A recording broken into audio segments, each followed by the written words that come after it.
Guys, what's up? It's iJevin. How is everybody doing? I am back with another episode of Hermitcraft FTB.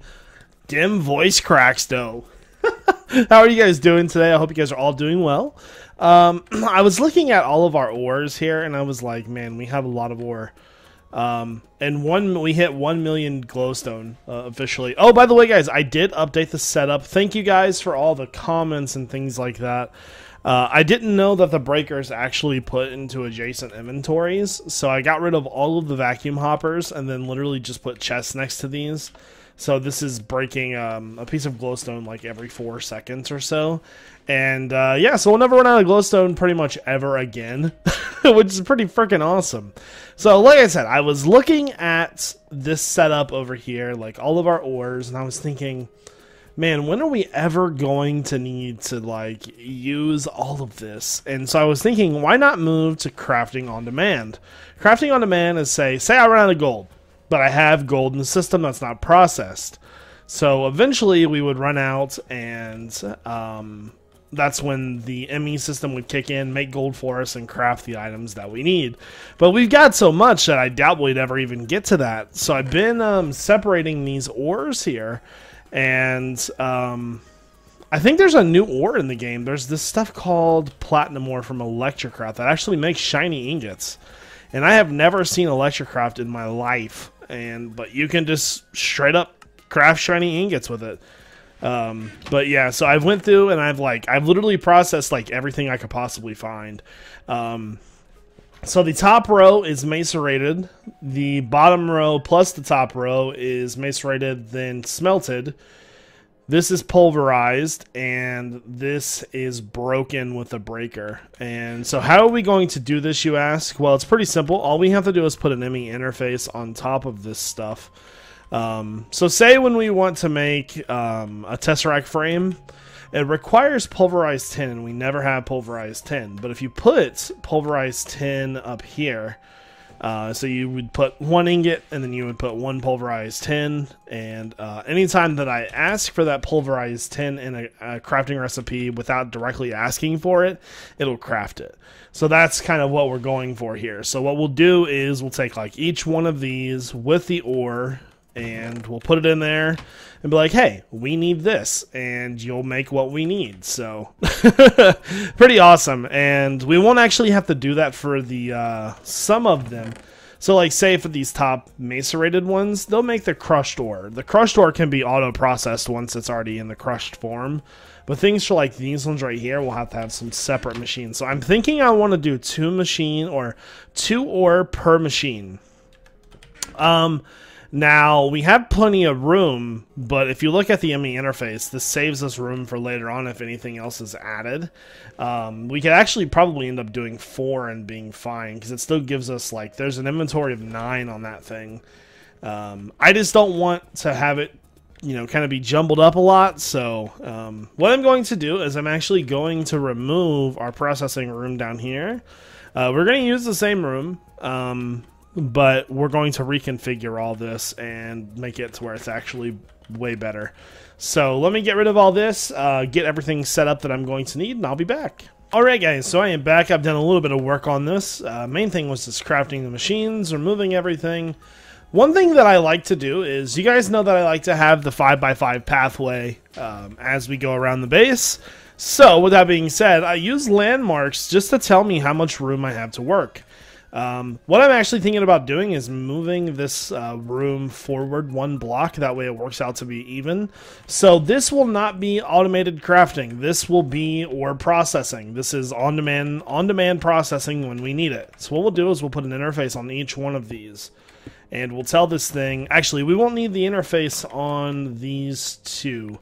These will just have export buses on them because the interface will be on this one, and then once it makes that crushed ore from the macerator, it'll go right into the induction furnace. Same here, and same here. So we're going to make another room eventually to process all that stuff, like, you know, say we need to make an advanced machine casing. We're going to need mixed metal ingots and, you know, all of that stuff. That's all going to go into a different room. So yeah, so make this turn out evenly. I definitely want to move this forward 1 block because as you can see, the wires for the front of this, which is what we use to pump things out of, will be on the line, which is okay because there's 5 blocks here. 2, 3, 4, 5, and then the wire will be there. So what we're going to do is move the room forward 1, and then it'll be on the line as well, and we'll be good to go. So this will handle, that setup we have right there will handle everything. Oops. Let me pick that back up. That'll handle this, this, and this. We still haven't figured out what we're going to do with these 3. There's actually a couple more that come here. We have sapphire, ruby, and emeralds, I think. But, yeah, I think I'm actually going to get rid of this rutile ore. I'll probably just end up trash canning it. I'm not sure yet. And so that's what you see down here is all these other machines. I want to use those in a different room, so I think what we have right now is good. It should work out pretty well for us. And now what I'm thinking about doing is actually giving each row its own power source. Because we're going to have, we'll probably have like up to 8 overclockers in each one of these.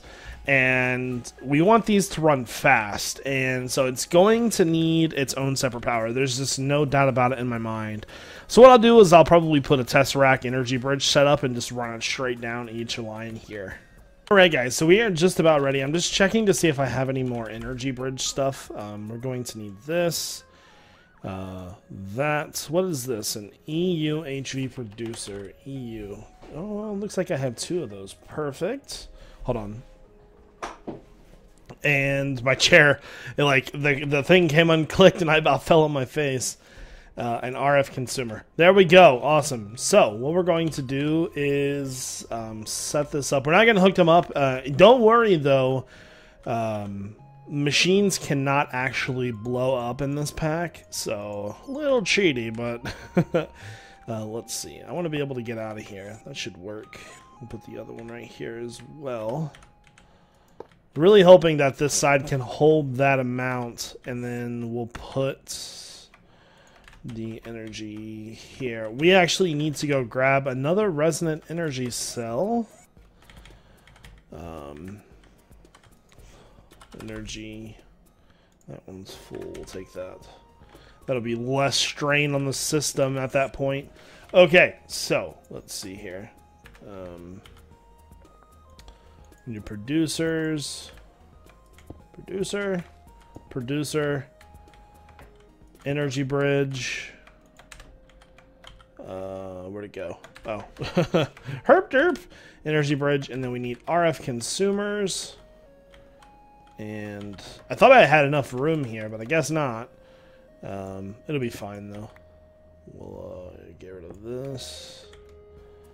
Get rid of this. There we go. I don't think that the Tesseracts can give power.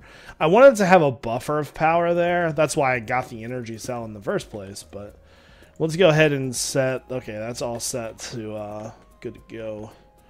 Let's go on the ground here. Put that down. Alright, so first off, let's go ahead and set this to private. And we want to items, we want blocked, fluids, we want blocked, energy, we want to receive only. And we'll go ahead and activate that. So this is not, oh, it is filling up.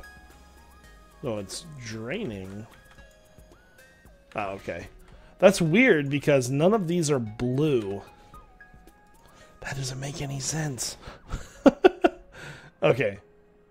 I see. So let's see. If we were standing this way and looking at the energy cell, this would be top, this would be bottom. I apparently am wrong. I can never get these right, ever. We'll see as soon as this fills up, which will be in just a second. I'm gonna try my best to get this right, guys. We can never get these though. Are you full yet? Okay, that's full. So let's see. This has a certain amount of energy. So actually, you know what? I think it might be that one. Yeah. Just because it's like the back part of it. So we'll do the same on this side. Get rid of these. Let's go ahead and configure our Tesseract. Receiving energy. That one's already good to go. Activate, and then we just need an energy cell. So, is this full? It's pretty much. Oh, it needs to be configured. Okay. Change that. So, back is blue. Why is it? Oh, it's like gaining like 10,000 at a time. I'm like, that's freaking weird looking. Anyways, so let's see. If we're looking forward, I think it's this one, but I'm not sure. I can never get this. Oh, that's the top. Okay. So let's see. That means it's either one of these. I can never remember which side is the front. Actually, that would be the front, wouldn't it? Yeah. I'm getting there. I'm learning, guys. I'm learning. Okay, so the only other thing we need to do is place a Tesseract down for this one. And let's just go ahead and... I've learned that if you click... Which one is it? I learned if you click one of these, it reconfigures the whole thing. Which is pretty cool. We just want to default set these to blue, though. Because blue is always input. So put the Tesseract down, and... it should be this one. So you can never get this right. Orange. And then we just need to turn this on. Is this one configured yet? Receiving energy. Receive only. Blocked. Blocked. And we're good to go there. So these are all good and go and configured. So now we can hook up our machines, but I want to throw overclockers and storage upgrades and transformer upgrades into all of these. The only thing that we can't do is the induction furnace, and I think that one's max EU is a step below this, but it's all good. I don't really care. Machines can't blow up anyway, so it doesn't exactly matter.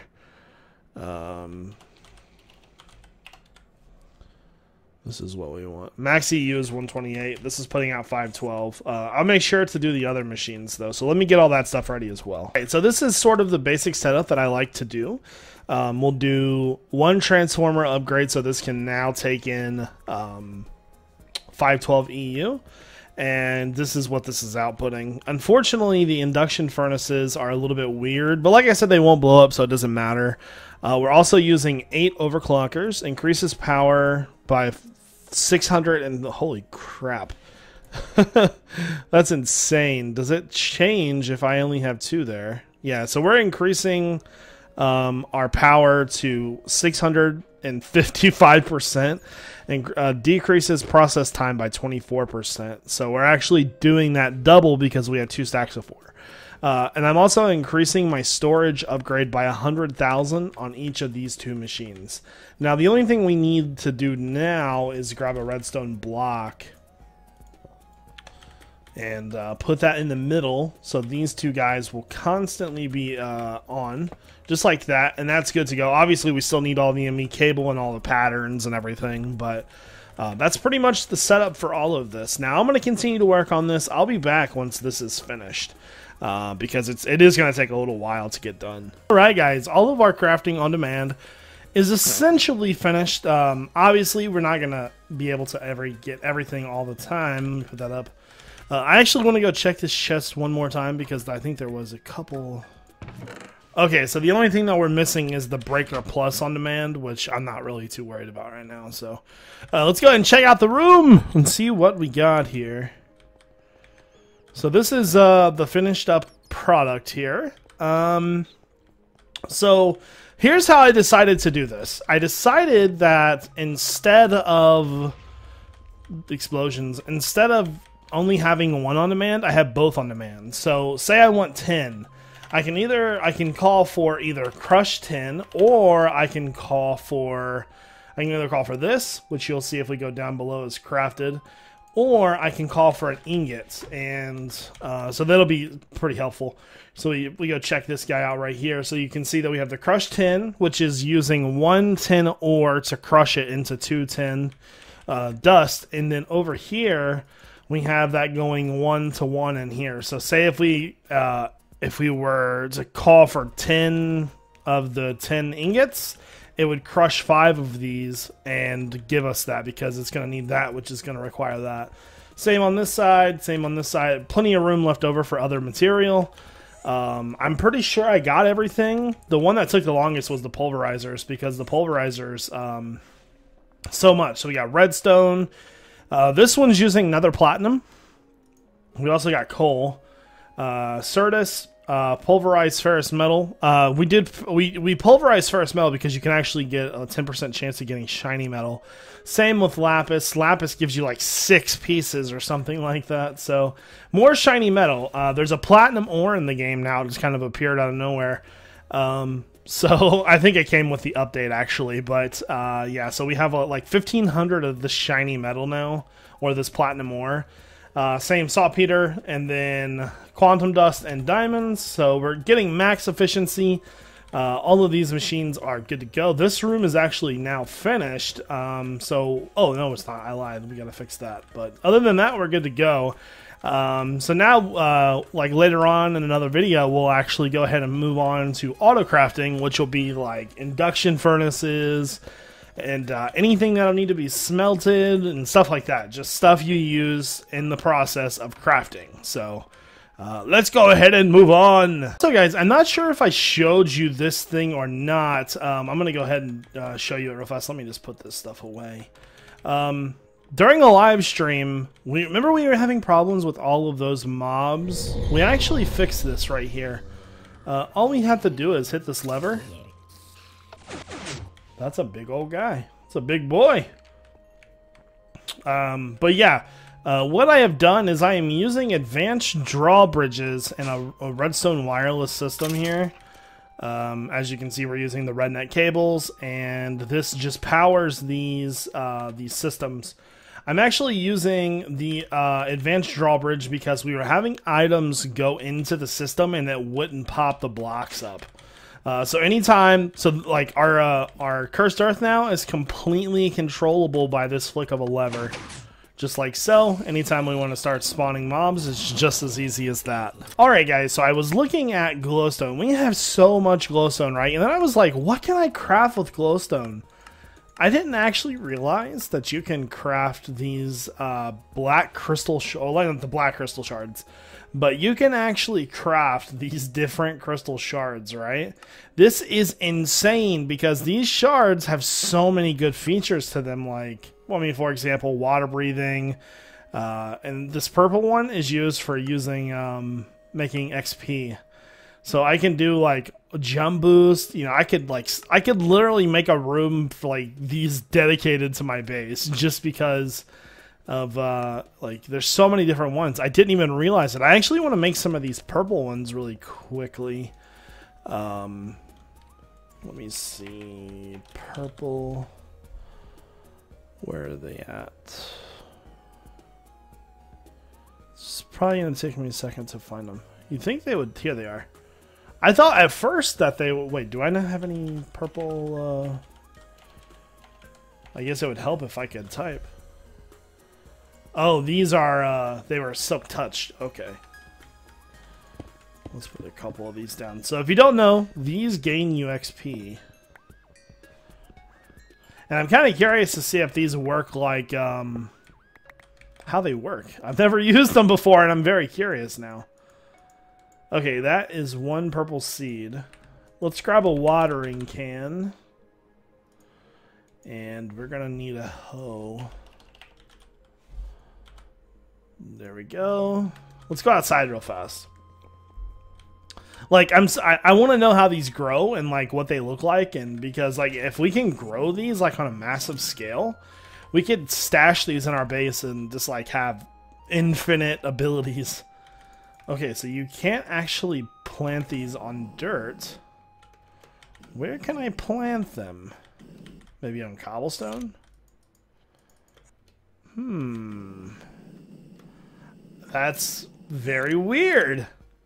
I'm thinking maybe on stone? Let's try over here. Honestly, I don't know. I'm a little confused right now. So you can't plant them on stone. Hold on one second. Hey guys, so after doing a little bit of research, you actually just place them on the ground. It was, oh, here we go. Just place them. And that's a purple crystal bloom. And then let's water this. Do I have, okay. So can this actually grow from this? It doesn't seem like it, can it?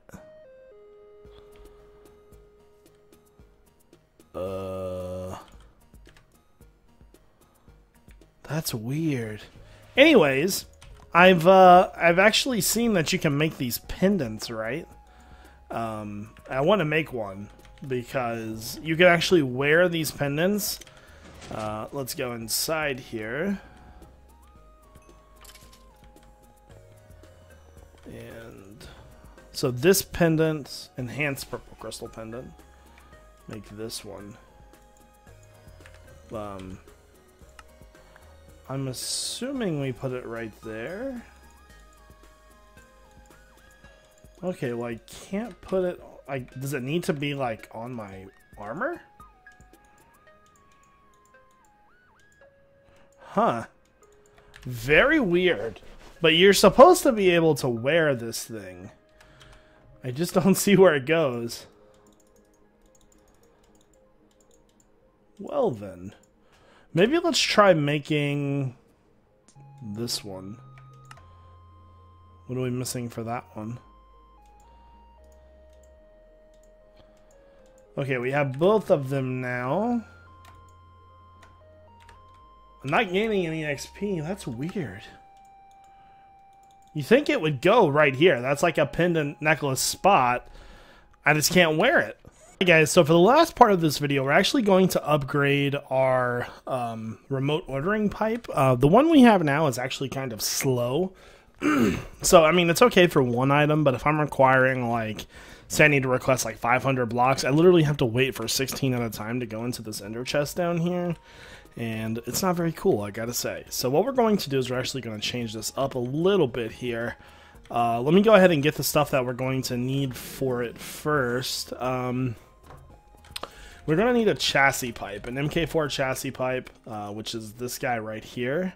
And then we're going to need a remote order module, or a provider module. There we go. So we're going to need to make a diamond gear and a provider module. Alright, let's go ahead and pattern. Oh, I forgot to put my pattern provider back.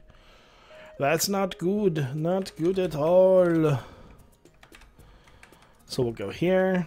Here. Okay, so let's go ahead and make the MK2 one. It's a little bit faster. So we already have the diamond gear pattern. We need to make the pattern module. I don't think that matters. Is that this lapis? Or is it blue dye? It's lapis. Okay. Let's go ahead and pattern that. We're good. Let's go ahead, pattern that. We'll remove both of these. Lapis. There we go. Did I throw that on the floor? No. Here, here. So that's the provider module, and then we need to go here. Awesome. I eventually need to clean up my ME system. It's pretty bad. Pretty messy. Okay. I don't know why I took that for. I need that pipe. Chassis. There we go. And then we need to make that provider module. Here. Begin. I'm fairly certain we have everything. Yeah, I'm pretty sure we have all of that stuff that we need. Okay, let's go down here. I'm trying to remember which one of these pipes I actually need. Oh god, I can't remember for the life of me which one it is. Let's just break all three real fast. There we go. And we'll just hook up the chassis pipe, and then to get into the chassis pipe, we need to right click it with a wrench, and we'll put our provider module in there. Now, provider, basics, remote ordering, logistics. I would assume that it would be remote ordering. And then...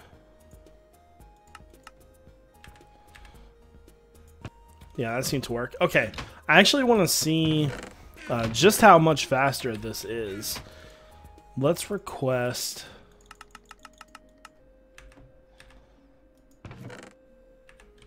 It didn't put any in there at all. Oh, it did. It's just not. I'm looking in the wrong thing. Oh my god, I can't believe I did that. Oops. Anyways, let's try it again here. Yeah, before for this amount, we would have to watch it go into there. That is nearly instant. Wow, that's such an upgrade to what we had before. That's amazing. Oh my god, that's amazing. I'm so glad I did that. Eventually, I'm actually going to make an access room back here because we have so much stupid stuff. By the way, you're probably wondering, Jevin, you have an ME access point out here. Yes, I do. We can go into our glove here, and no signal. I am like literally right here. Why is there no signal?